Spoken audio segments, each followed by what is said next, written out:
What's good, y'all? My name is Dylan Green, and this is Real Notes, a space dedicated to blurring the cultural and artistic lines between rap and film. I'm here to chop it up with everyone from rappers and producers to journalists and video directors about their relationship to movies and how, if at all, film inspires their craft. My guests this week are rappers Billy Woods and Elucid, also known as the duo Armand Hammer.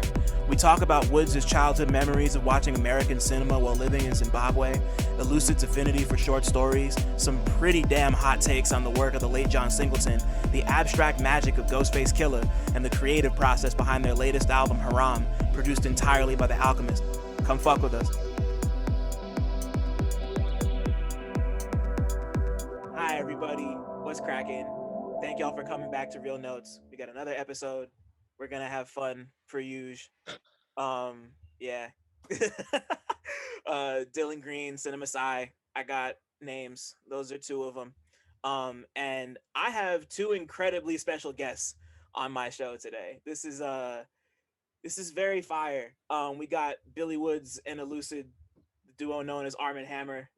I like they don't really need much of an introduction. Like both of y'all, Woods, Elucid, thank y'all for coming on my shit, man. I really appreciate it. Thank you. Thank you. Thank you. I'm happy to be here. Oh, yeah, me too. Yeah, it's a beautiful rainy Wednesday afternoon on the East Coast. So yeah, there's no better time to just talk shit about movies, I guess. um, so to start this off, I have a question for both of you. When was the first time the both of you went to the movies? Man, I was a kid. The first time? Yeah, the first time. Yeah. Okay. All right. I was a kid. It was the Care Bears movie. Whenever that came out, the Care Bears movie. Yeah. Damn, you fucking you sat there. you sat there and watched them put the Care Bear stare on. I forget there's like a big villain in that movie, right? Like, and they did the beam shit. Yeah, young kid. Wow. At Green Acres Mall. Man. Wow. That's beautiful. This is the same mall and theater that Nori shot up. No, like maybe a few years later. Wow. Shit. Yeah. You remember what year that was? Iraq see the world see Iraq. Right? See, for me, this might have been like 85, maybe 86. Whenever Care Bear movie came out. Wow. Whenever, I think it was like 85, maybe. Yeah. Wow, that's so loose. Woods, what about you? I don't remember this, but it is a well told story in my family.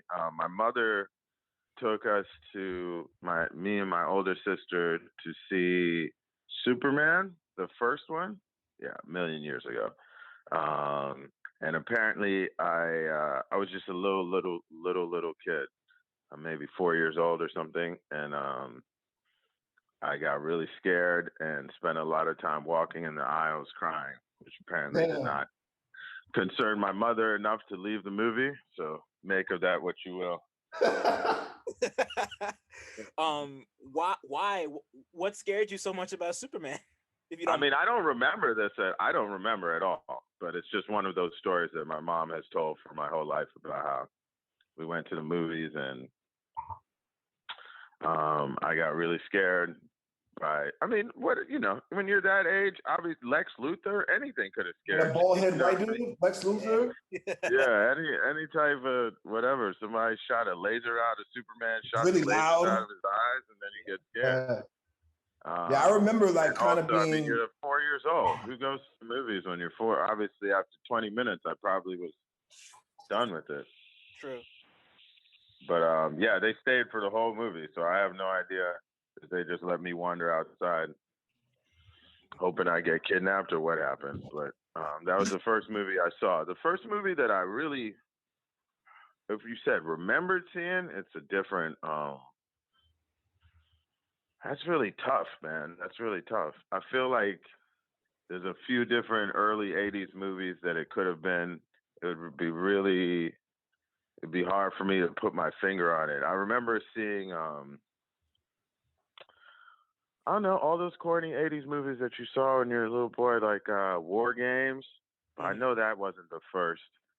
Or The Man with One Red Shoe. I remember that. I remember going to see Top Secret,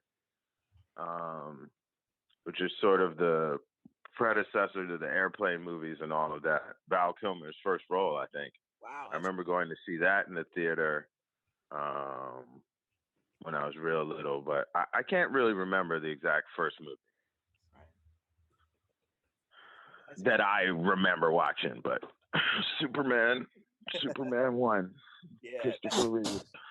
Yeah, that Superman story is very wild because like that's not even this wasn't one of my first, but like when the Dark Knight first came out, someone brought their infant to the Dark Knight, like so the Joker puts a pencil through Michael Jai White's face and a baby is crying the entire movie and everyone is like, yo, like why did you bring your kid to this movie? Like why? That's really crazy. That's really annoying. Yeah, like not even just because of the fact that we're trying to watch the movie, but like this is like a literal child. Like why is this baby here? Like not even like a kid, like a full-on baby. It was a lot. Yeah. It's interesting you mentioned that movie because I don't know. It's always interesting to me in America how every shooting, people, what's going on? And it's like when you look at there was just a shooting there the week before or whatever. Because even with these Colorado shootings, I remember that was the Batman shooting was in Boulder, wasn't it? I was in Aurora. Yeah. Oh, it was in Aurora. Yeah. And I remember going to see that movie after that. Not in Colorado, obviously. Right. But I just feel like wherever you were kind of like just the idea of somebody like watching that type of movie and you hear shooting and the amount of time, that split second where you'd be like, wait, oh, they're shooting in the theater? I mean, that must have been truly, truly terrifying. Yeah, I can't even imagine. Because you're watching a movie, you're probably thinking it's special effects. Right. Except for all the extra lights. Yeah. Farts. But yeah, you know, and yeah, it's crazy. Right. Yeah, of course, like it all depends on where you see movies, because there are some places where shit like that happens all the time. And that's even more terrifying, to be honest. Like, but you know, like everyone's different. I just feel like wherever you are in America, some person for any variety of reasons may start shooting. That's just the reality.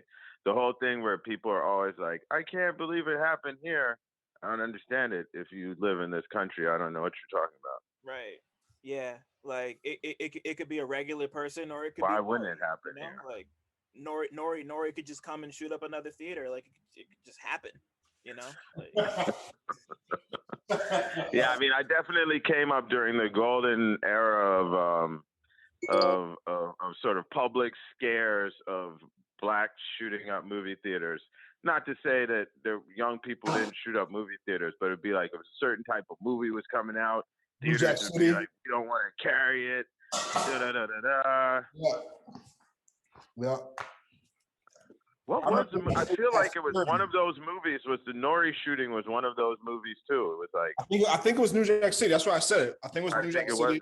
And I remember, like, even before that happened, like I was a kid, like, but I remember like my parents talking about it and there being like security guards at the movie theater and them being like, what's going on with this world? You know, just like yeah. That's so intense. So intense, bro. So like yeah, or if you wanted to see certain movies when they came out, you'd be like, yo, you're gonna have to go to the Hood movie theater, and it would be a pretty Menace to Society. I feel like was a little bit like that, where it was like not playing initially. It would not necessarily be playing at some suburban movie theaters. You'd be like, all right, now we got to go wherever, which of course increased the likelihood that you get all of the young people in one movie theater in neighborhoods where maybe they're not even from, thus increasing the likelihood of something actually happening. Anyway. Right. Yeah, that's funny. Yeah, I remember. Before we move on, I also remember hearing stories like that about Boys in the Hood as well. Like somebody, I think somebody over at the Ringer published, or no, or it was some publication. They published this like really long piece about like the fervor surrounding Boys in the Hood, like when the trailer first came out, because it was like cut, like the movie is very much like against fucking like shooting people and things, and like the original trailer wasn't like, they cut it to make it look like a run-of-the-mill like gangster movie, and it's like not. So like John Singleton and I think one of the producers at Paramount were like really upset with the people who cut the trailer, because they were like, you're advertising this as a way that it's not, and it like caused a I think it was specifically kept out of certain theaters because of that. So it's just interesting that I feel like people would have kept it out anyway. I mean, because it didn't really, nobody was really making any of those movies, whether you're talking about Colors before that or whatever. They all had a very, right. The narrative arc also always was like against gangs or whatever the case may be. Especially if it was in that particular era, and you're not talking about like, I don't know, maybe King of New York or something. But I feel like that didn't prevent people from saying, "Oh, we shouldn't have this movie." And I mean, also that was a time when so many more people just got shot in period. Right. So everyone was paranoid about anything that might incite violence, and you had never ending. We had the people talking about, this is the whole era, 90s, and they're like, see Dolores Tucker, and should rap records be censored, and Tupac actually going to a trial for the guy who shot the cop and then said he did it because Tupacalypse Now was playing or whatever. Right. A lot of funny stuff happened in the 90s. I feel like Judas Priest, was it Judas Priest who was on trial for their lyrics being played backwards? Yeah, it was them. It was Judas Priest. Imagine having an actual satanic panic. An actual courtroom proceeding where you're playing records backwards to see if a band mentally controlled. Preposterous. That's so crazy. I was just talking to somebody about that like 3 days ago. That's so wild. Wow. Backmass Judas Priest lackers. That's I'm like, crazy times. And only imagine. Anyway. So while y'all were growing up and you were watching movies, like, do you remember what the movie was that made you, if not necessarily fall in love with movies, like recognize them as a thing and be like, oh wow, like this is like, I love this. Like, was there anything that kind of gave you, like, was there any movie in particular that gave you that sort of like, that just kind of stopped you in your tracks? I'm not so sure. I mean, I went to the movies, but it was it wasn't like a super regular thing. It's always like a treat. And I don't know, I just kind of fell in love with like the whole experience more than just the movie, just like how loud it was, and it's sitting in darkness and like eating like sugary, buttery, salty things, with my friends or whatever. That was always tight. Yeah, I can't remember like any specific movie that made me like sold me on film. I think that probably came in the comfort of like my own home, like with like VHS tapes or like even DVDs as I got older, Yeah. I just kind of like exploring like the boundaries of like film. Yeah. What would you say was the most exciting part about like the experience of watching a movie for you, whether it's at the theater or at your house? Now or then? Whenever, really. And that's for both of you, because Elucid just said it. So yeah. Whichever one. Hold on, what was Elucid's answer? Acquiring candy. I like sour peaches. As a kid, I loved those. I think that as a kid, a lot of my feelings around movies were also formed by where I was when I was in those formative years. We got to Zimbabwe, I'm a little kid, and So I watched a lot of movies there, which meant both we went to a movie theater. There was a movie theater not far from my house. It was kind of like old school movie theaters here, where there was just you had a big screen, and then there was only one. There were two rooms. So only two films could be playing at the same time, and they had a balcony, and I used to like to sit on the balcony, and I saw so many movies in that theater. And also being from America, and feeling like an American at that time, it also was a way in which you go see a movie and see what you imagined was part of your, because you miss home and you go see movies, and really being exposed to sort of filtering and experiencing America, a place that I was from in a very real sense, but had not really been in that much, through the movies, so that was part of it. And also that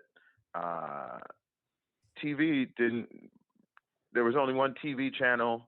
So a lot of times as kids, we watched a lot of movies that people would go overseas and tape lots of movies. And sometimes you had friends who had lots of movies on, sort of recorded to cassette, because if somebody went to England or the States, they would record movies. And you even knew people who had like the double VHS things, so you could record and dub off of movies. And so I just watching a lot of movies with people's friends. And I had one particular friend who had like older brothers and sisters there, and a lot of movies that I remember watching, not necessarily that they were good, but we would watch a lot of movies over there. And that's where you'd see like R-rated movies, maybe that my mom wouldn't have had at our own house or whatever. I don't know. Something like Terminator was really memorable to me, but also when you're a little boy, all action movies are just the jam. But I feel like Terminator was big because I remember watching it and having no idea what it would be about, and just being like, wow, this is bugged out. Yo, when he ripped the car seat out in the mall and drove away, I was really bugged out. When he took the eye out was one of those moments when it was like, I don't know, it sounds ridiculous now, but I just remember thinking, wow, I can't, like, kind of like Poltergeist, I remember watching as a little kid in Zimbabwe, and when the maggots are in the steak, it was like the most gross thing that I had ever seen in my life. I would say those are some movies that really resonated a lot when my childhood or were memorable, as well as my mom really liked movies a lot. And we watched stuff like, I remember watching this movie, The Mission, with Robert De Niro. My mom really liked. It was kind of about how the church abetted colonialism and the decimation of Native Americans in South America. It was a good movie. I remember watching that, where like Robert De Niro was a slave trader, and then he becomes a priest, and then he sees how the church is. He sees how the church is abusive to the native indigenous people. I remember that. I don't know. It's a lot of movies from that era that really had a strong impact. But I would say Terminator would be pretty early in terms of a movie that I just thought, wow, this is really not just, there's lots of action and shooting, but like, this is really good. And I watched it a lot of times. Yeah. Terminator is, I feel like that's the type of movie that just like transcends everything. It transcends generations and genre, and just like, I feel like everyone has a sort of like quintessential Terminator experience, whether it's with the first one or any of the later ones, which are all mostly trash. But like, and movies where I saw naked women. Yeah. Before my mom could do anything about it. So a good one would be Trading Places. I remember seeing that and not only being like, wow, this is a hilarious movie, right? But Jamie Lee Curtis was topless in an early scene when she takes Dan Aykroyd back to her house, and then she's changing her clothes, and he's like, can see into the bathroom. And I remember being like, oh, wow. Yeah. I mean, Also, I same. feel like she had such a short and haircut at the time was memorable to me. As a woman has a haircut that short, but I remember that movie. Yeah, movies where there were naked people also Porky's were memorable. Porky's. I could get that. Yeah, Porky's was hard to get your hands on. Porky's was hard to get your hands on. What I do remember is once renting the movie. I was a little kid in Zimbabwe, and I rented the movie Barbarella. Yeah. I don't know if you know what movie that is, but it's a pretty bizarre 70s sci-fi sex movie with that Jane Fonda. That's the Jane Fonda movie. Yeah. I actually saw it in college. That movie's crazy. So I got a copy of Barbarella. I was probably like 8 or something. And I realized, and I watched it. My mom thought it was, it was like this weird sci-fi movie. She didn't watch it. I didn't even know what it was going to be. And then I watched it, and then I must have watched the movie like 8 times in a row, or whenever nobody was around, because there was so much naked people in it. Yeah, I used to go to my grandparents' house on the weekends, and they had cable. And I remember like Friday night, maybe like, I don't know, maybe like after 10 o'clock, it'd be like the USA channel, and they had movies on all night. I remember like Elvira was like the host, like Up All Night. She was like up all night, and like USA she was, Up All Night. Yeah. And it would just be like really silly movies, and like usually like that's probably the first place I saw Weird Science. Going back to titties again. Right. Yeah, all the bad 80s movies, all the summer camp movies, Porky's and things. Yeah. Tight. Shout out to Elvira, because my girlfriend and I just watched her first movie for the first time like 4 or 5 months ago, and it's just like just like on top. USA rode that train for a long time. They really did ride that train for a minute. Yeah, they had a person after Elvira got too big or whatever happened. I'm trying to remember her name. They had another woman after that to host their like soft core porn movie nights. So 80s. I can't even remember what. That is the 80s vibe. Yeah, but then it went all the way through the 90s. Yeah, and like USA was just like, I remember in the 90s they had. Go ahead. Oh no, I didn't mean to cut you off. I was just gonna say that she's still doing her thing. She like still like hosts she has like a stream or like some sort of like channel that she does things on. It's actually kind of cool just to see her still moving. But I didn't mean to cut you off. No, that was more interesting than what I was gonna say anyway. But yeah, I guess those would be some of my early memorable movies. Star Wars 1 would be in there. I definitely remember seeing Terminator and being, because Star Wars, you kind of knew that, this is great movie.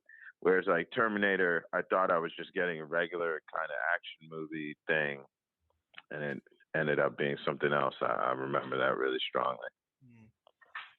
Yeah, it's always really interesting to think about the movies that leave an impact on you, even if it's like. Yeah, because like sometimes it doesn't even have to be like a specific movie. It could even just be like Elucid was talking about, which is like the experience of just like eating the food and being in a dark room with people.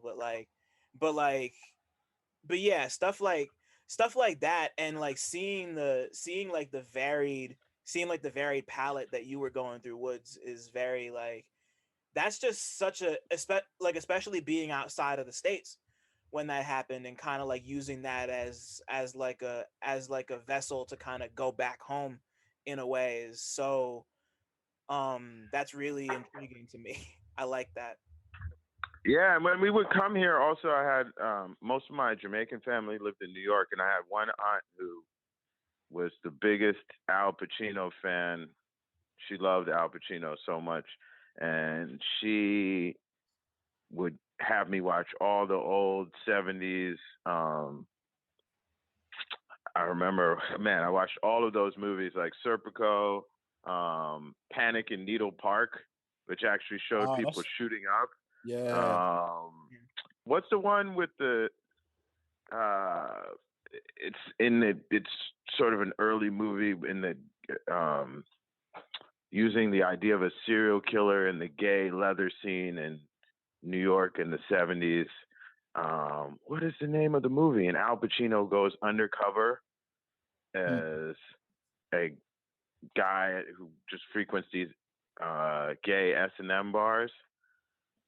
Jesus Christ, why can I not remember the name? It's not a particularly good movie, but it is famous. It's called Cruising. And this is Cruising, exactly. This is all in the heat of Al Pacino's, really the meat of his career. Serpico, Dog Day Afternoon. She loved that movie.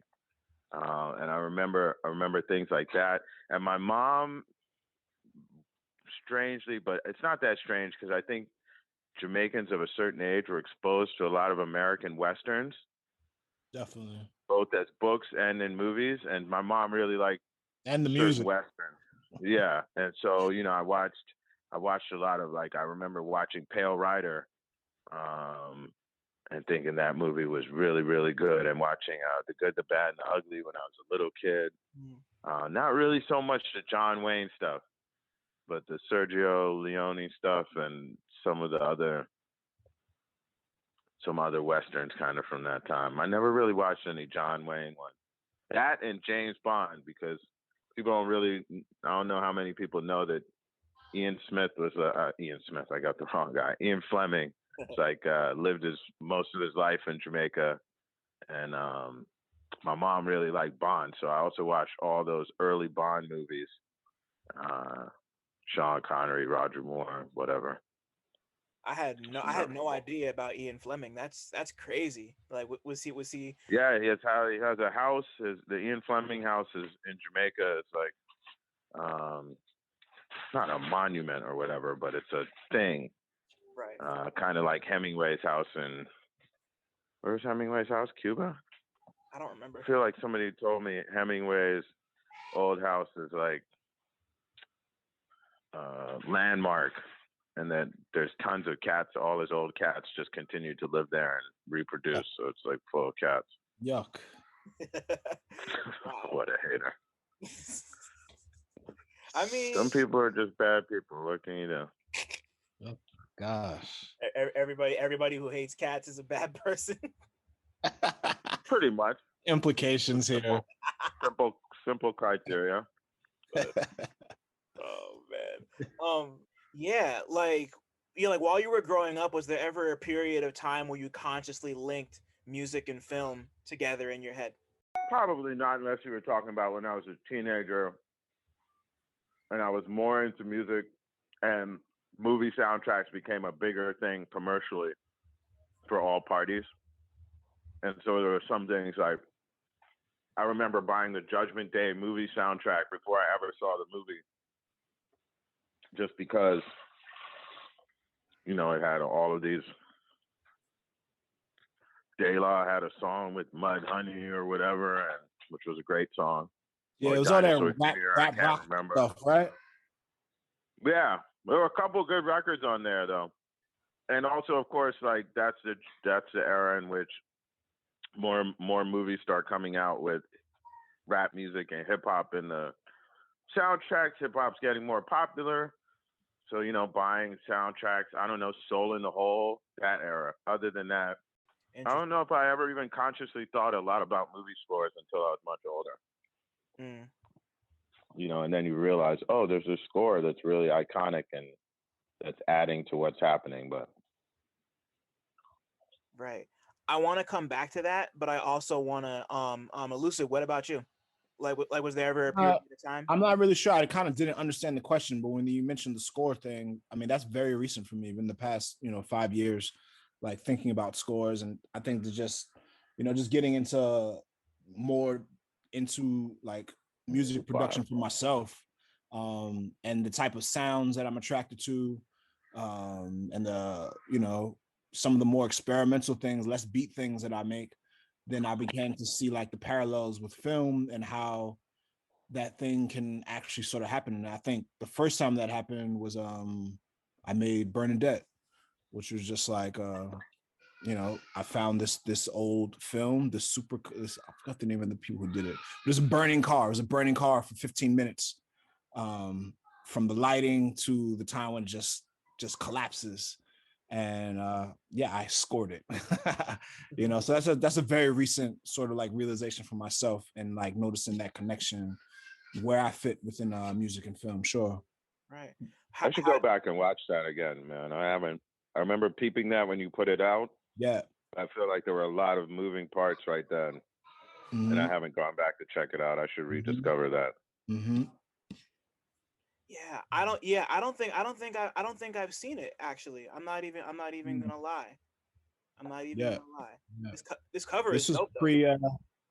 Yeah. Oh, you're on the Googles. Yeah. Doing the He's Google. fast. Yeah. Oh wait. Oh yeah. Nah, this is crazy. I like this cover a lot. Yeah, I'm gonna have to go run this. Oh. Yeah. I see the short film. Cool. So like at this point, like you guys are still growing up and getting more and more into music, and of course, like you both have pretty extensive discographies outside of each other. But how did you two first meet? At a live show. Woods was putting together a show with someone else by the name of Uncommon NASA. They had a Yule Prague show. Shout out to It's like NASA. an annual New York City. Yeah, it's an annual New York City, like it's like kind of like a festival, man. It was so many rappers in one night. It's ridiculous. But I got booked to play that, and yeah, I met Woods there at the show. Yeah. It was NASA who booked him and who really put me on to Elucid music. We would do this festival together, and NASA always really kept his ear to the street, to the web, whatever. He was one of the first people to ever approach me as far as a peer or somebody better known than me being like, hey, I like what you're doing. And so years later, he's like, hey, this guy's really good. We should have him headline. I said, okay. And I didn't really check the music out until the show, and I watched the performance and was like, wow, this is great. I talked to Elucid afterwards, and then I went home and I saw one video shot by this guy, Ali, frequent collaborator of Elucid, for automatic writing. And I was like, wow, this is incredible song, great video. Want to work with this person. You know what's crazy? One of the first shows I ever saw you two perform was at the very last Yule Prague show, like the very last one he did. I forget what year it was, but you two performed. Denmark Vesey went up. Spencer went up. I can't remember the rest of the bill. It was a lot of people on that bill, but that was one of the first. I remember it. Yeah, I think that was the last one we did. Yeah, that was like that was a really good show, and I remember that was the first time. That was the first time. I don't think that was the first time I've been exposed to the two of you, but like that was the first time where it really hit me, like, wow, like seeing you two work together on stage like that was just really incredible. And you know, it inspired me to dig further. So yeah, shout out to NASA because he really did incredible work with the Yule Prague. I had only been to the one, but just knowing the work he put into it and hearing what you just said about that is that's remarkable. So fire. Yeah. Good to hear. Shout out NASA. Shout out NASA for real. Yeah, for sure. I mean, to be totally clear, it was a collaborative thing. Yule Prague, we kind of went 50-50 on them, but NASA definitely was the one who took on more of the role of finding the talent. You know, he knew more about what was going on. But yeah, those were cool. I mean, it was very stressful to do, and I'm glad. I think both he and I were glad when they stopped. Yeah. But it was his idea, and he had the type of ambition to try and do something like that. It's crazy because I think the first one we did was 2 nights back to back. I don't even know how he convinced me to do that with different lineups. I think we did that once at Galapagos or whatever it changed its name to, and then we were like, all right, never again. Yeah, right. I think the last one was at Drum. I think the last one was at Drum, if I remember correctly. It was at Drum. Yeah. Yep, it was. Shout out to Drum. I saw this really crazy drag queen wrestling show there last year. Maybe it was in 2019.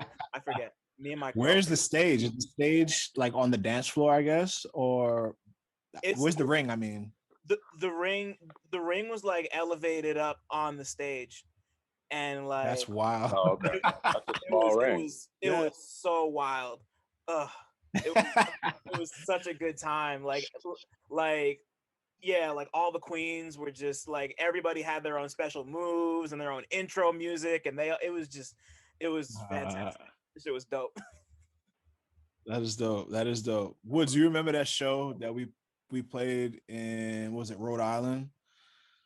I believe it was Rhode Island. For whatever, we went up there, it was a snowstorm. It was like a wrestling theme show. So they had the wrestling ring set up. They had wrestlers there. They were like deer, like a bucket of deer hearts.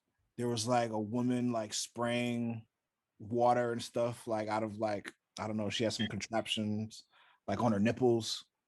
It was crazy. It was crazy. It was like a guar show. It was really set up to be sort of a vaudeville circus like atmosphere of different acts. Like I think there were 2 rappers, a burlesque dancer, a wrestler, someone else who was doing stuff like maybe hammering nails into their. There was a nail hammer face guy. Yeah. And then, but we came up for the show, and it snowed. It just, as we were going up there it just turned into a giant snowstorm. And by the time we got, not many people attended. And by the time we got out, we basically had to scramble for a place to stay. And shout out to Telescene and the producer Telescene. His mom was not even in town, and he was in Brazil, and he got us the keys to her house, and we stayed in there, and everything was so lovely. Yeah. Liquor cabinet was expansive. Beds and couches were comfortable, and I will not soon forget that hospitality. That was good. We got out of the show, and it was like the show was at like 10% capacity. So 5. It was feeling a little bleak. But yeah. Anyway. Wow, that's really the type of stuff. Not as good as your drag queen wrestling match in the East Village. I think they're about comparable. That's really nice either way. I'm fucking with that. So like as a duo, like one of the things that's always been so attractive about your music is like the way both of you rap. It just like your styles complement each other so well. Like one of the things that always sticks out to me is that like hearing the both of you rap, like it almost feels like you guys are like reading off a shot list, like something that's like extremely descriptive, but also like cryptic and just slightly out of arm's reach enough in a way that makes you really want to like lean in and listen. Like there's just there's just so much detail and so much vivid imagery to the things that you guys talk about. And I was and especially on like your later projects, like Shrines and even Haram, like it almost feels like your verses kind of like run at a parallel. So like I guess I was just wondering, like as a duo, like what's your writing process like when you guys are making music as Armand Hammer? Like do you write verses together and like consciously attempt to have them run parallel to each other, or does it just kind of like come out that way? Because like you both are kind of runs the gamut. Probably more the latter than the former, but I'm sure you could find songs on albums where we talked in detail or exchanged, somebody was like, here's what I've written, and the other person and other songs where it's like all we had was a title, you know, and it was barely talked about at all. So my personal opinion would be that it totally runs the gamut. It's not. Yeah, there is no one way. Mm-hmm. Yeah, there's no one way. Yeah, it's all that it would say. Mm-hmm. Right. Yeah, and yeah, like in that way, I would say like more than any other rap duo I can think of, we both kind of act as like writers and directors of like your own scenes within these songs. Like just seeing the interplay is just really, really, really interesting to me. And I wanted to I wanted to run through like really quickly you guys' albums like as a duo and try to see if there was any specific like influences that came from movies or film while you were making them, if that's cool with y'all. Sure. So like let's take it back to the beginning and like talk to me about race music. Like was there anything like what was going on while you guys were creating race music, and like were there any like outward film influences just like in the way you were writing, or just like anything that comes to mind in that regard? I think as far as how we were working together, I think we were really getting to know how we work together, and we were trying a lot of things and bringing things together from our different worlds and seeing what worked. And some stuff works better than other stuff. But I think there's a lot of great stuff on that record. Film references, for me to really come up with anything right now except for Nosferatu, but yeah. What was that movie we sampled? And it was talking about the guy. He was like working on a train, and of course, John Voight. Yeah, that was a really good one. The best moment of his whole career. Yeah. Best moment of his whole career. That movie, Jesus Christ, it's a very famous movie. And I keep wanting to call it Runaway Train, but I'm not sure if that's what it's called. Yeah, and the one guy is like, fuck a job. When I get back, I'm gonna keep doing what I've been doing.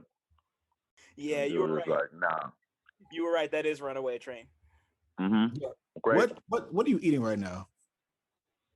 I know I really shouldn't be eating all up in the phone right now. No, it's fine. I had a wing. Y'all didn't even know.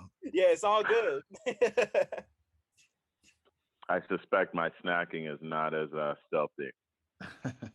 I'm eating Thai food. Yeah, but what though? But what? Oh, it's a Penang. It's a Penang curry. It's actually really good. It's a green joint, right? Ooh. It's a beef Penang curry. True. And before that, I had a curry chicken puff. Sounds good. Spicy. It's good. You never go wrong with chicken curry ever. Mm-mm. So talk to me about furtive movements. Like what was like were there any like outward film influences and or references on furtive movements that kind of stick out to you guys?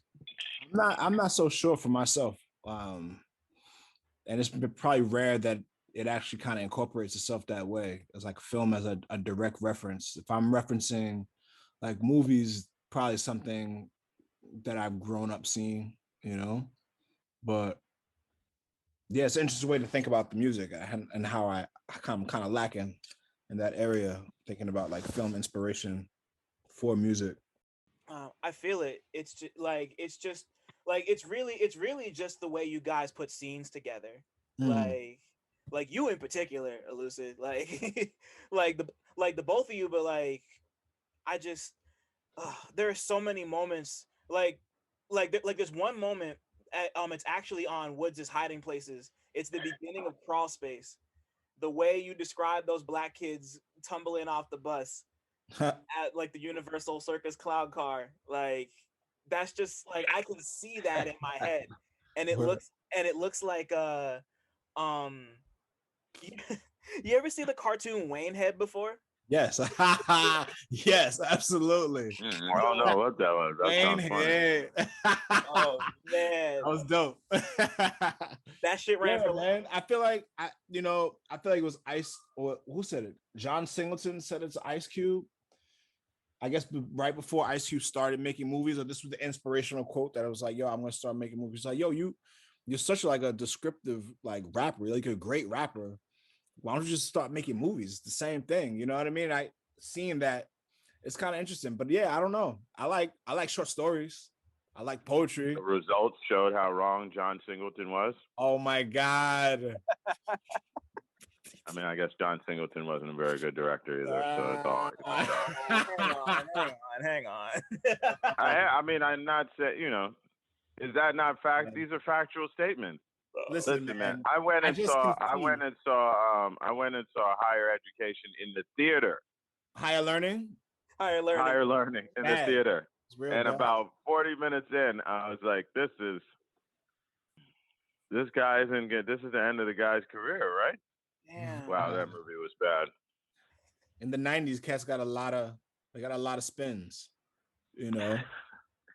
I mean, lots of people made bad movies. I'm not trying to single. Nah, sure, but it was also just timing. Timing was on his side. Timing was on his side as well. You know, the 90s, there was so much money, so many Black independent film directors that were just like doing shit, good, bad, and indifferent movies. You know, it's like a gold rush. It seemed like. Yeah, and also when you hit with that first movie, in retrospect, even if you go back, Boys in the Hood is not a very good movie. It's not perfect. That's for sure. Unpopular opinions with Billy Woods. Viewed impartially, it is not only not a very good movie, but it's rife with some pretty like basic cliches. And the main thing was that we had just never seen Black people get to be in those positions and portrayed in that way. So it's exciting and new. And also as a young person, it spoke directly to the reality that I thought surrounded me and my, it spoke to that generation of that time. And so it was breaking fresh ground, but it's not, it's not that good of a movie. Some of the writing is pretty bad. The way that people are broken down, all of the characters in the movie are essentially archetypes or kind of cutouts of a different viewpoint. Nothing against John Singleton, but yeah, it's not great movies. Also, the kid actors aren't good, which kind of hurts. Like it hurts like the first half hour of the movie. Cause there's like a couple of those kids that I was like, nah. But I've seen this in forever. I gotta go back. I haven't seen this in so long. I mean the mom, and she's obviously favorite. I don't know. A lot of the stuff was just very obvious, but I give him credit for putting that up there and taking the risk that got him to there. But if you even look at not that the Hughes brothers were Spike Lee or anything, but if you look at the difference between Menace to Society in terms of even just the shots, how it's shot and lit is just better. Dialogue. I feel it, cause to me personally, there's no scene in Boys of the Hood that's as iconic as the opening scene in Menace to Society. Like O-Dog in the store. Like that whole scene is just like laser etched into my brain. Just the way it was, just like you were saying, the way it was shot. It's just, and like that movie, like the ending of Menace to Society, just Boys in the Hood kind of like we see things happen in Boys in the Hood, and like the movie ends on like the title cards where it was like, oh, like Ice Cube was gonna go do this and he died 2 weeks later, but like then Menace to Society just like ends with a dead body, and it's just very like, I could definitely agree that Menace to Society is like a more direct and probably I don't want to say compelling, because I think they're both compelling movies. I really like Boys in the Hood, but like that's just interesting. You're really making me think about this right now, man. Yeah, I mean, all you have to do is go back and watch it. It's just not a particularly great movie. Oh man, yeah, I actually did watch it pretty recently. Yeah, like there the scene where they right after Ricky gets shot, his girlfriend wife, whoever, and like she's holding their baby, and she lets out this like terrible fake scream. That's like, man, like y'all really couldn't record a second take. Like that was awful. Like please, I like. I mean, there just aren't, and the cinematography wise, there just aren't very many shots in the movie worth talking about. Whereas you could find a bunch of them in Boys in the Hood. I mean, in Menace to Society. I think the swap meet in Boys in the Hood was really well shot, personally. But All right, I'll have to go back and check that out. I could believe it. Yeah, I really did like the swap meet, but although it's funny though, you know, now you're making me remember. I actually didn't. You know, if I was to answer honestly, I would say that I kind of really got into rap music because of the fact that, or my first real exposure to sort of discovering, I'd obviously heard hip hop music before, but my first real exposure to developing my own interest in rap specifically was moving back to this country when I was a kid and seeing Do the Right Thing. And so obviously they're playing Public Enemy during the movie, but then at the end on the video, on the DVD, no video, on the VHS tape or whatever, they had a video at the end of Fight the Power that Spike shot like in the streets of Brooklyn. And it was like a big rally in the street. Must have been shot from like not a crane, but something like that. And they were all just sort of marching in the streets, rapping, and there's a huge crowd of people. And man, I was like, this is incredible. You know, I felt like the movie was incredible. I felt like that song was incredible. And then that video literally made me be like, I have to get this. And so then first opportunity I got, I walked to Kent Mill Music in Aspen Hill and bought, asked for the Public Enemy record. And without really checking the track listing, I bought, what was it? Maybe It Takes a Nation of Millions. And got home only to discover that Fight the Power is not on that album. Oh, yeah. And it was on the album that was going to come out, Fear of a Black Planet, but that hadn't even, I don't think it had even dropped yet. But then I fell in love with Nation of Millions, and it had all the lyrics printed in the J card for the cassette. This was like cassettes, you know. And so I just sat there listening to it and reading the lyrics, and that's really how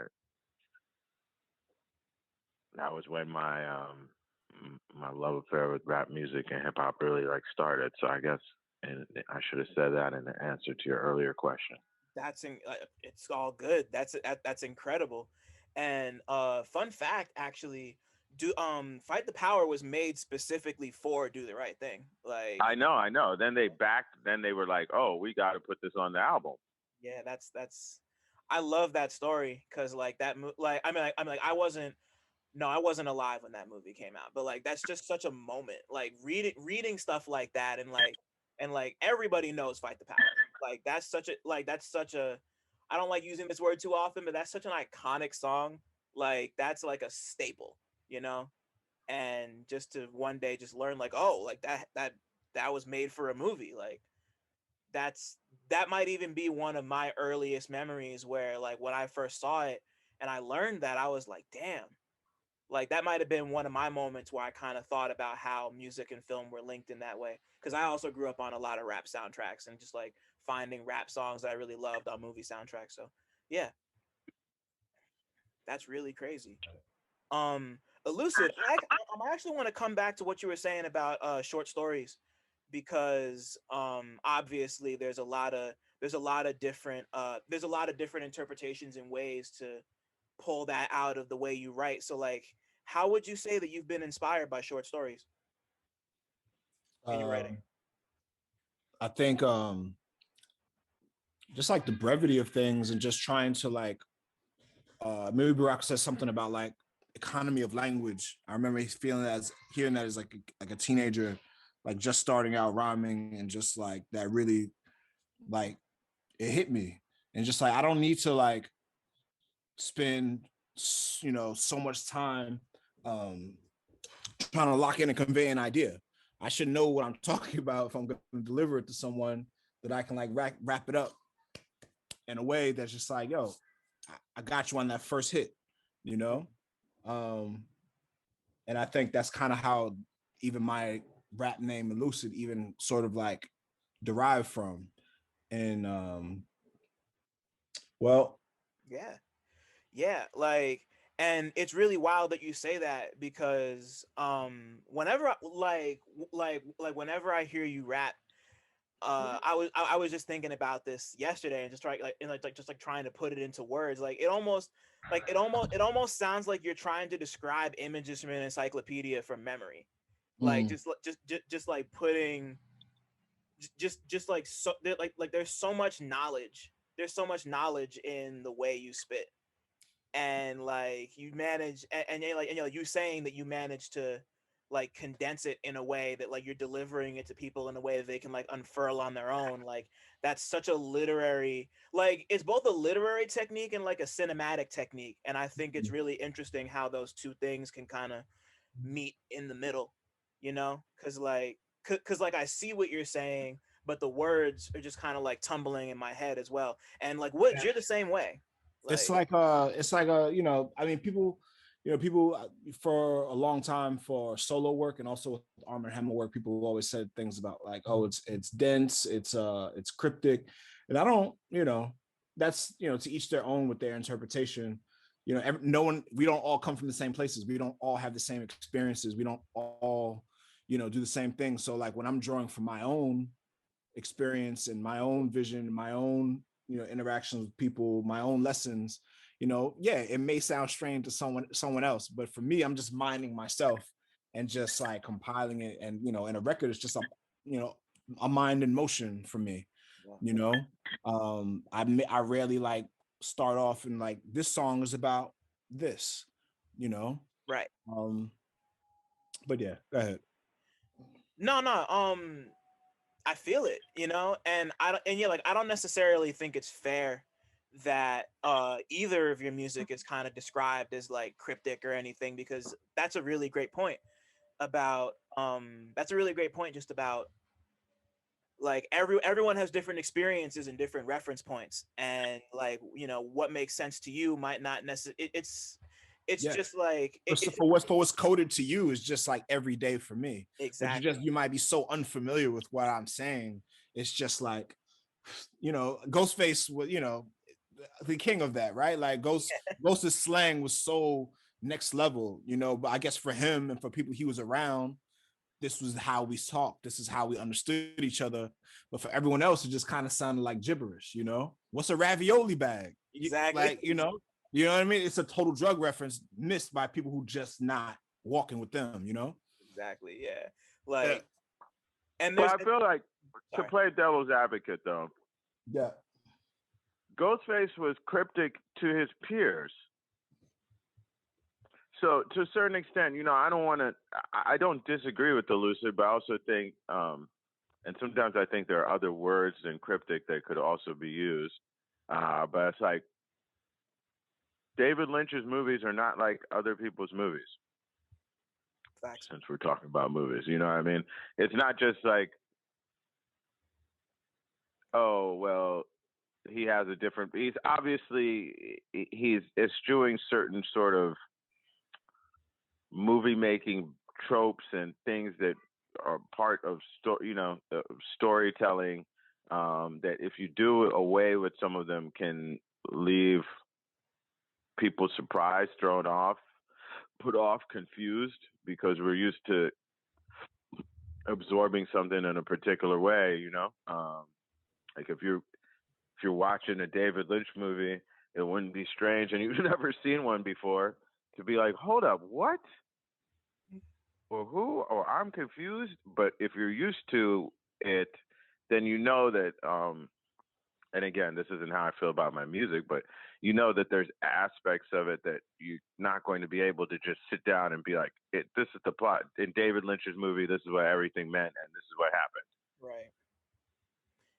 Nah, totally. You know what I mean? You can't just say, oh, I know exactly what happened in Lost Highway. I mean, I'm sure David Lynch does, maybe. Oh, yeah. But other than him, I don't believe anybody who is like, I know exactly everything that happened, or I know exactly and the same way I think that while I think that there's a code, and it definitely for me, Ghostface was somebody who I used to be like, what's he talking about? Even before that, like I got Iron Man, I thought it was cool, but it didn't blow me away. And then Vord Omega was the one who was like, yo, this is how to listen to Ghostface, basically, you know, without saying it like that. And it changed everything, and it became one of my favorite MCs. But there's still an aspect in which, like, Ghost at his height is pursuing oblique and unorthodox ways of doing things. And no one person could really tell me, like, oh, I know everything that Ghost is saying or exactly what that reference meant, but that doesn't, you know. Right. Yeah. Yeah. And he's rapping at the same time as DMX and Jay-Z. And I mean, even at that time, I remember some people would be like, man, I'm not listening to Ghost, man. He said Wolverine Carnation Milk. You remember that? I don't know, somehow that sticks in my mind. There was somebody who once said to me, man, when I heard him say Wolverine Carnation Milk, I cut it off. Damn. That's cool. And I was like, you know, some people just aren't willing to go there. Yeah. And speaking of films, to keep it on films, I remember when I was at Howard University, I was like, yo, I had all these dudes that I smoked. We would smoke in my room. A lot of people would hang out and watch movies, whatever. And I got Space Odyssey 2001 because a bunch of people had never seen it, you know.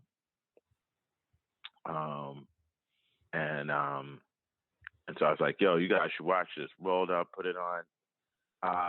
It was a real education for me in the fact that, like, if people are not ready to watch a movie which begins with like 30 minutes with no dialogue, 25 minutes with no dialogue, if you've never seen anything like that or been in that, I mean, I had an insurrection on my hand regardless of the amount of weed we were smoking, and had to cut it off.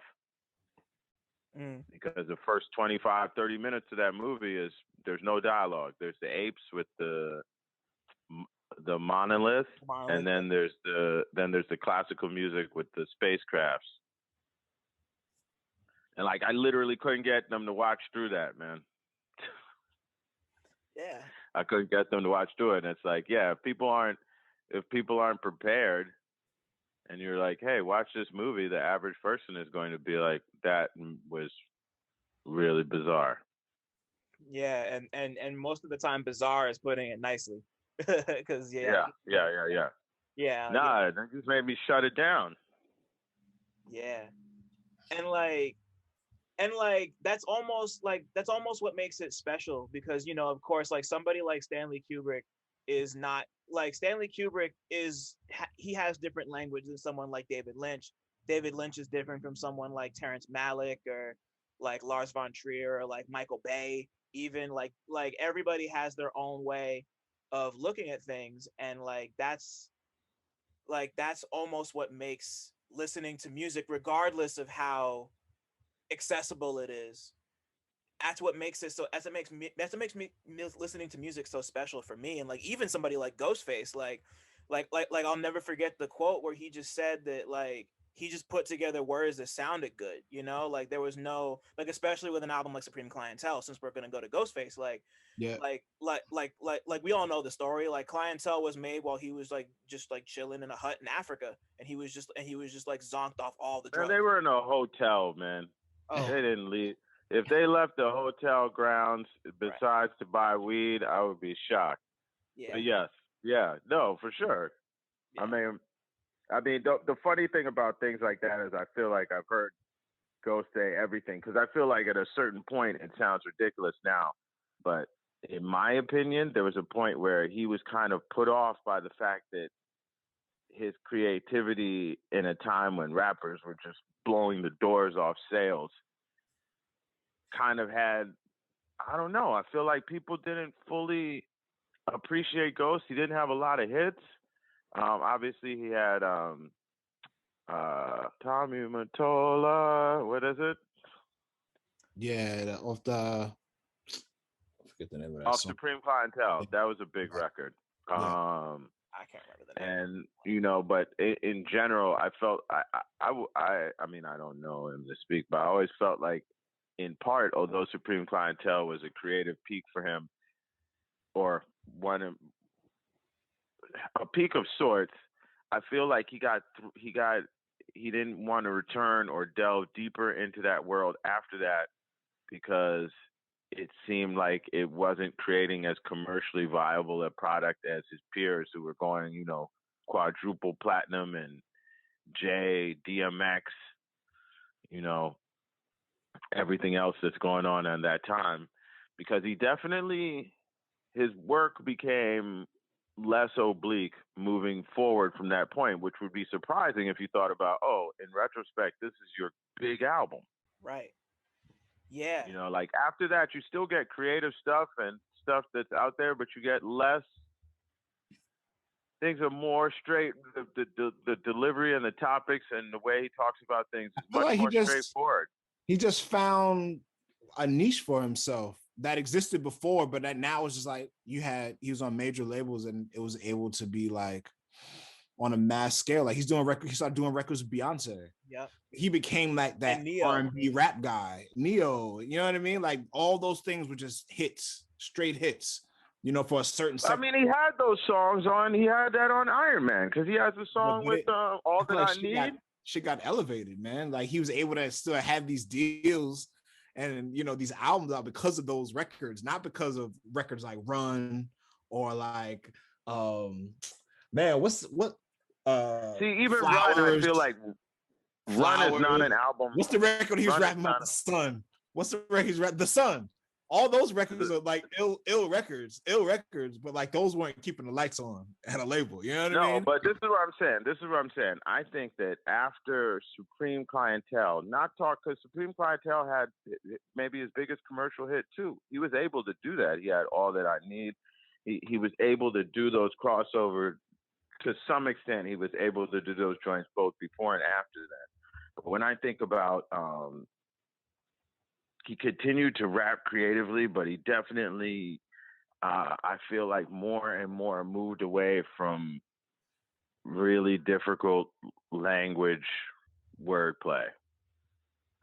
You know what I mean? When you see his work after that, I just feel like there's less things where it's like, well, I don't know, where you might be like, I'm not sure on first listen what anything in this song was. Yeah. I figured he just got bored with the style. Like as a fan, I thought he just got bored with the style, or he was getting old. After one album, and then made several albums with I feel like after that, he just gradually was like more and more. He still was creative, and he would think of songs and ideas other people wouldn't do. But I feel like he shied away from like things that people might refer to as, word salad, or he's just saying a bunch of words. Right. Yeah, because the first album that comes to mind for me that wouldn't really be like that is like Fish Scale. Like Fish Scale isn't Supreme Clientele. Like Bulletproof Wallets, though. You guys are naming the Sun and songs like that, but tell me a song on Bulletproof Wallets where it's like, yo, is this guy just saying words? And I know he wasn't just saying words. Of course, yeah. It's not even like that on Bulletproof Wallets. The songs are either somewhat cryptic gangster rap. I just feel like he didn't do that language wise after that point. He didn't have songs like One and Apollo Kids. Mm-hmm. Like when I first heard Apollo Kids, I was like, what you know what I mean? It's like, but it sounded good, right? Like, yeah, no, it sounded great, and I think those records are great. I just think it was interesting. Sometimes you see somebody have success, but the surrounding, if Ghostface had been the best-selling rapper in hip-hop at that time or close to it, I feel like he would have pushed that style more. Or if the level of commercial expectations were not as high as they became in the 1990s, where it's like your record going platinum was like, okay. Like, people were making ridiculous. By then, people were just, hip hop was really like the biggest thing. And, a gold record was a failure. Straight up. Right. Yeah. like, and yeah, like, and yeah, like to even and like to go back, like, before we move on, like to go back to Fish Scale, like just like all the work that he may or may or all the work that he did with Doom that like didn't necessarily wind up on his later projects. Like it's just crazy to think about where it's crazy to think about the stylistic change between something like Bulletproof Wallets and Fish Scale or like Supreme Clientele and that, and like then just to think that like he was doing quite a bit of that over Doom beats, and like on an album with a Neo and Kanye West feature. Like that's just really, that's also really interesting to me. And like I keep on bringing up Fish Scale because that was one of my first real like connections with a Ghostface album. Like I love that album. I think that album's great. But it aged really poorly. Yeah, kinda. But the best moments are still incredible. And I mean, I say all this as one of the few people who I think I would argue that there was a period of about 4, maybe 5 years where Ghostface was the best rapper out, period. Or close to it. You know, right. Him and Doom, maybe. There was a period basically after that period before Supreme Clientele when he had the mixtapes, No Pork on My Fork, Bulletproof Darts, Cobra Clutch. Great record. Yeah, like the J Love mixtape all the way through. If he had been allowed to release the original version of Bulletproof Wallets with the sun and the watch on it, I mean, he rapped about his watch hating on him. That was my favorite shit. And even in that song, his watch is telling him, "Yeah, you don't ring bells upstate. You're not selling like X and Jigga."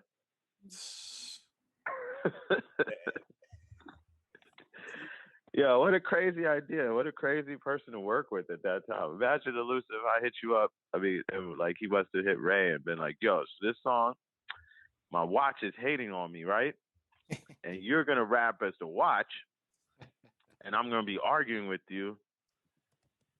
That's ill. That's so ill. Ill idea. So many ill ideas. And the fact that those didn't actually end up on the album was disappointing, because I think that album would have been on the same sort of level or close to it as Supreme Clientele, although very different. Right. Yeah, y'all are putting me on right now because I haven't heard a lot of those, but like Ghost, yeah, that sounds like everything I want to hear. Good Times. You remember Good Times? What mixtape was that on? No, man. And he was just rapping over like a loop of the good part of the Good Times. Like all these records, I feel like some of these records never actually made it out. So like they didn't release. It's like mixtape songs, you know, that for whatever reason, sample clearance or whatever. He has so many of these like excellent records, which most people never heard unless they're doing the due diligence with like, you know, digital digging and things. Right. And that's like, like, especially for someone like Ghostface, that's like crucial. And I've been thinking about that, like, especially in the wake of the verses that just happened, just to like, just go back and do some history real quick. Yo, did he do Cobra Clutch? Do you know that song? Of course, Cobra Clutch is before Supreme Clientele. No, I'm saying for the verses. I don't think you saw the verses, Woods. Oh no, I didn't see it. Him and Ray. Oh, him and Ray this past weekend, and I came in there late, and I was like, I really wanted to hear him do Cobra Clutch. Damn. So I was like in between. I was like in between places when the verses started, so like I only caught a bit of it. So I don't know if he did Cobra Clutch actually. Word. I wish I knew. Might have to go look it up. But before we get too off track, let's talk about Haram, because like, first of all, congratulations. Like the album is fantastic. Like the shit is fire. Like thank you. Yeah, man. Like, thank you. Yeah, like truly. Like Hey, I'm gonna ask you a question. Where is it on the skit? What's your early answer? Where is it? What album is it above, and what album is it below? Unless you got a number one in the Armand Hammer discography. Don't cop and plea, man. Let's go. I won't. All right. So let's go. So right now, so I've heard the album twice at this point. So my first impression is that it's number 3, right behind Shrines and Paraffin. Okay. Interesting. we'll see what happens as time passes. That's very interesting. Yeah, that was. Yeah, Hold on, you got Shrines #1. Did I hear that right? No, Paraffin #1. Paraffin #1. Okay. Yeah, Paraffin's. Yeah, like it could really be either Paraffin or Shrines at this point, but like, yeah, I'm just like, those two have really been in a crazy rotation for me, and I can't wait to see where Haram fits within it, because like there's just so much beautiful stuff to unpack on this album. And sure, and I put you on the spot for sure. Obviously, you've listened to the album twice. No, it's all good. No. That's what shit like this is all about, you know, like spontaneity and all that good stuff. And of course, you know, like you two worked with Alchemist. Like this album is fully produced by Uncle Alk, which is like also like congratulations on that, because you know, like he's Alchemist, and right. So like, of course, this is you guys' first project as a duo. Or actually, no, correct me if I'm wrong, but I believe this is you guys' first project as a duo that was only produced by one person. Is that correct? Right? Correct. Like, so that's so like, for you guys working with Alchemist, like what, like not even just working with Alchemist, but like working with one producer for the first time, like what would you say were the best and most challenging aspects of only working with one producer for an entire Armand Hammer album?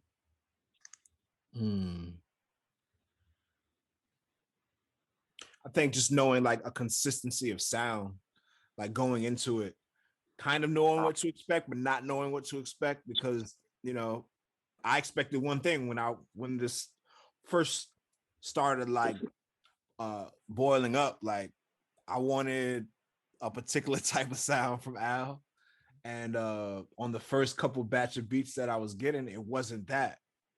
And I was like, yo, I want blah blah blah blah blah. And he was like, no, I want to come into y'all world.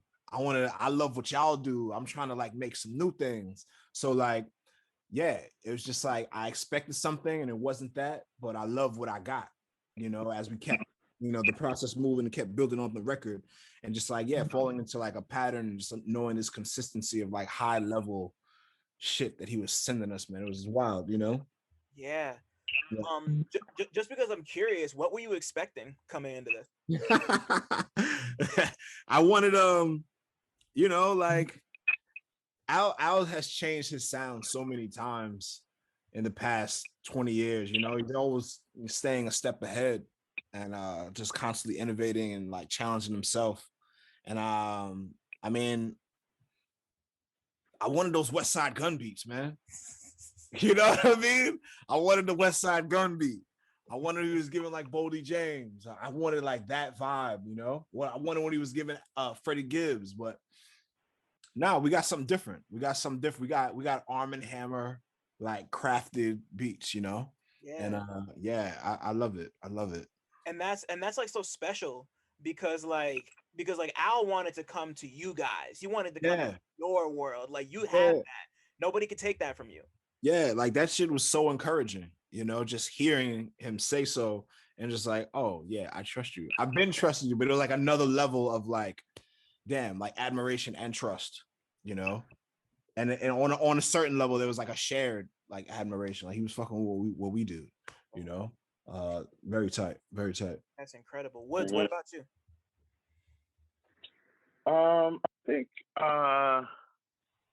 I think the same thing that always happens when I was working with one producer for me is I always have an element of feeling like, on the one hand, there's points in working where you're like, oh man, I want a beat like this, or I get something like, and the fact that you can't makes you have to move a little differently sometimes, at least for me, makes me have to say, hey, you know what? Let me listen to this other beat again. Instead of just, you know, on something like Shrines, it's like working with producers submitting things, producers you know you're reaching out to.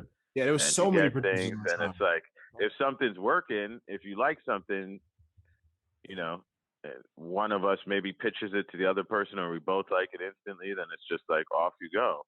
Whereas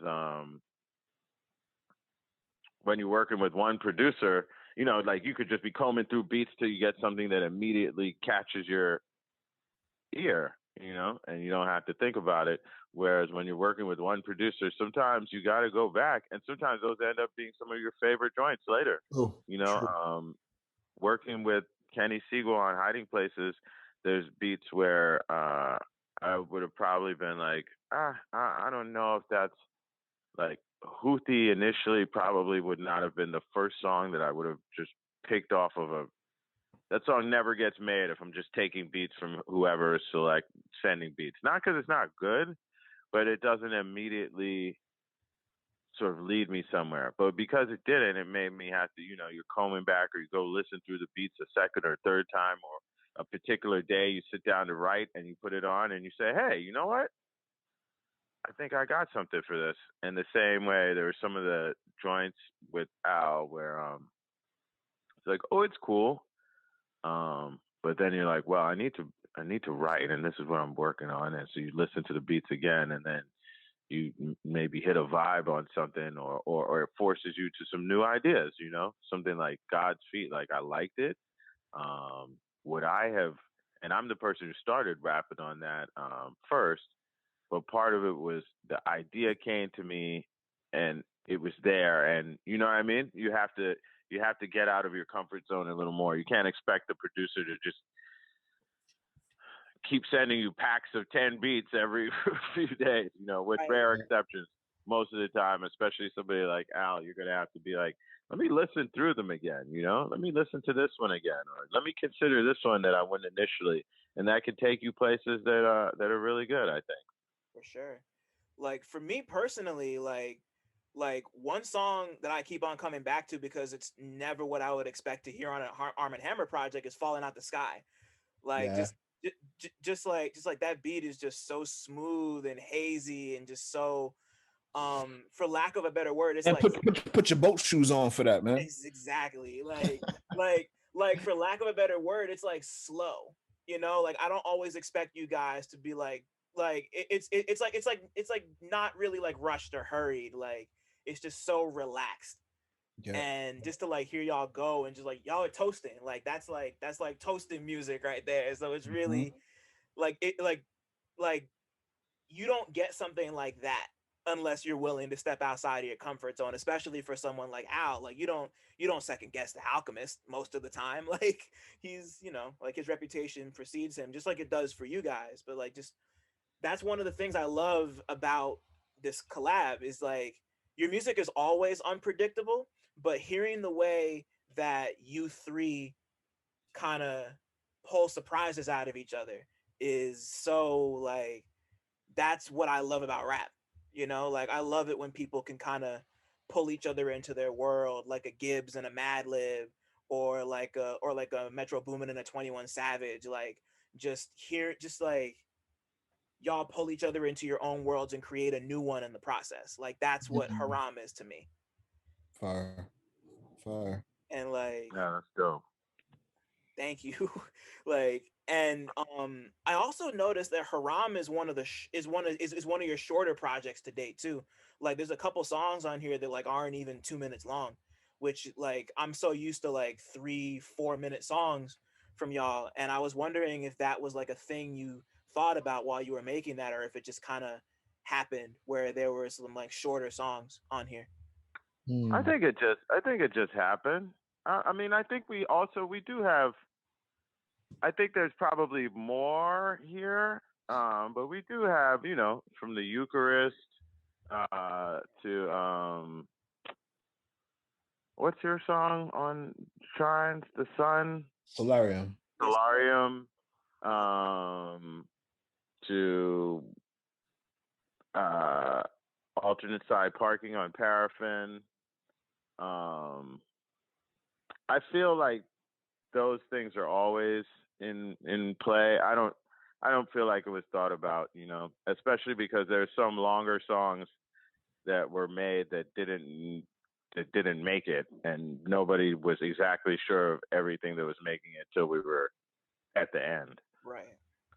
So the fact that more short songs made it was more just that was what the album needed and called for once we started putting it together. then we just planned it that way, because of the songs that we recorded that didn't make the album, almost all of them are, 2 verses and a chorus or something. Mm-hmm. I gotta let you know, I gotta go in about 5 minutes. Go ahead. I'm always with the shorter records, man. I love, for me, a sweet spot of a record is about 40 minutes. And we nailed that on Haram. Woods hates that. I feel like I've tried. No. Every Armand Hammer record, I'm like, yo, the record should be 45 minutes or less. And then he's like, no, add 3 more songs. No, false. First of all, I'm a businessman, right? I'm a businessman. If it's more than 44 minutes, we have to press a second piece of vinyl. You tell me when the last time backwards pressed 2 pieces of vinyl for an LP. That's not including something with instrumentals. The last time, I believe, was Known Unknowns. Wow. So there hasn't been an Armand Hammer record that was over 44 minutes since Race Music. Well, I'm trying to cut it down even shorter. Oh. I feel like I always want the shorter records. And was like, no, we need more. Pad it up. No, there's no padding. Come on, man. 10 songs. This is tight. Yeah, you did say 10 songs, but that was arbitrary. You couldn't, if you cut this to, would not be as good of a record. Period. Period. We would have to lose it. We would have to lose certain. Yeah, Roaches Don't Fly would have to go. Robert Moses would have to go. Anyway, but yes, 40 minutes. Elucid has always stretched. Shorter records are better, and both Market Forces and his Market Forces and yeah, just the way we make albums have proven him right. Right. I heard you say you got to go soon, so I have 2 more questions for you guys. Yeah, shoot. Woods in particular, you brought up the Eucharist earlier, and this is something I wanted to ask earlier and I forgot. So at the very end of the song, you call yourself the dark-skinned Van Peebles, and I wanted you to elaborate on that since this is Movie Town. Like, you called yourself. Oh, well, I guess it was connected, so I have to think about the line before, but it's like, it's dark-skinned Van Peebles made the rounds with the Watermelon Man sequel, right? Yep. That's it. I recently watched that movie for the first time. It's really good. It is a good movie. Hilarious, It yo. is a good movie. It is a good movie. I honestly think that the 70s, because obviously a lot of the, for lack of a better word, woke culture and, the things that we're dealing with about talking about race and other things in society and explicitly confronting them. Those are all things people were doing in the 60s and 70s, watching something like the Jeffersons or Archie Bunker. Right. You know what I mean? And growing up with that. And I do think that there was or movies like a movie like The Toy. Actually, speaking about things I remember. Wait, was that with Richard Pryor? Yes, that is one of the movies I remember from my childhood. From a very young age, was watching The Toy, and I love that movie. Wow. And it's basically where a rich white kid, his dad is taking him to buy all this stuff. He's really rich, and he sees Richard Pryor, and he's like, I want to buy him. And so his dad convinces Richard Pryor to come and basically be the child's quote-unquote toy, companion, whatever, for X amount of money. And Richard Pryor's like, okay. And it eventually leads to a situation where, I don't know, a little bit of a Huckleberry Finn type situation where he's the only good adult that this white kid is around. It was a good movie and definitely very taking on a lot of racial and class ideas at first while also being funny. And I think in the 70s, that was a lot of that. And Watermelon Man is a good example. And that's a movie that I knew of its existence. My friend Kendra, I remember, was the first person to mention it to me. But I didn't actually seek it out and watch it until I was trying to figure out the provenance of a skit in that MF Doom album, where he's like, the Nice neighborhood. Neighborhood I move in. You guys get crack. Yep. You get first crack. First crack. He said first crack, but Doom edited it for his. Dude M edited it to you guys get crack. Yeah. Yeah, but you guys get first crack at me. But that's one of the best lines. Oh man, they're trying to buy him out. Yeah, I really, really appreciated that the first time I heard the song too, because I was like, oh, it's the Doom shit. Like, oh, yeah, beautiful. So, before we get out of here, I like to touch on a little trending movie news. Well, hold on. Yeah, I guess to answer your question, I feel like wasn't Mario Van Peebles? Isn't that a Mario Van Peebles movie? The daddy. Yeah, he did. Yeah. Yeah, it is. And yeah, I just thought, I just thought that was slick the way you worked that in there. Like you just, once again, we're talking about like image, like vivid imagery. Like you really, you took me there, bro. Like, yeah, you need some layers. We got some layers. Always. So before we get out of here, I'd like to touch on a little trending movie news. And like the one thing that came to mind for me with you guys is, of course, your group's name is Armand Hammer. And so everything going on with Armie Hammer, like forgetting all the terrible fucked up shit he did, like I just like Vanity Fair just put out this crazy piece about his family, and I just learned that Armand Hammer was actually Armie Hammer's great grandfather. I didn't know that. I did know that. Wow. You can't not know it if you're in a group called Armand Hammer, because literally, if you Google if you searched on Twitter Armand Hammer every day, 10 people until time immemorial will say, "Can you believe that Armand Hammer is the same guy who bought the car every day?" I'm sure 20 people are amazed that they found out this fact and or are jumping down a white supremacist, anti-Semitic rabbit hole about Armand Hammer being a Soviet asset and somehow Al Gore being his successor. Some crazy shit, man. Trust me. It's and I also feel like, coming back to talk about movies, it's funny that I feel kind of like, what? I have the worst luck. Like, I didn't even know there was Armie Hammer. His name wasn't Armand Hammer. Publicly, still isn't. But he was barely known when we started the group, so I hadn't even considered that possibility. Right. And what are the chances that this happens right before putting out the album? Not unlike a long time ago, I came up with this group named the Reavers, and as soon as we put the album out, right when we were about to put it out, and I was just thinking of an obscure group of villains from a Marvel X-Men comic books in the 80s. Very obscure. Didn't last long. Okay. In Australia and all of that. As soon as we're getting ready to put the album out, they put out a movie of, I can't remember what movie came out, but this movie in space came out, and the villains were called the Reavers. And then I just spent the whole time answering questions about if I'd named the group after like Battlestar Galactica villain or something. I can't even remember what it was called. It's just like some crazy bad luck. Damn, that's cold.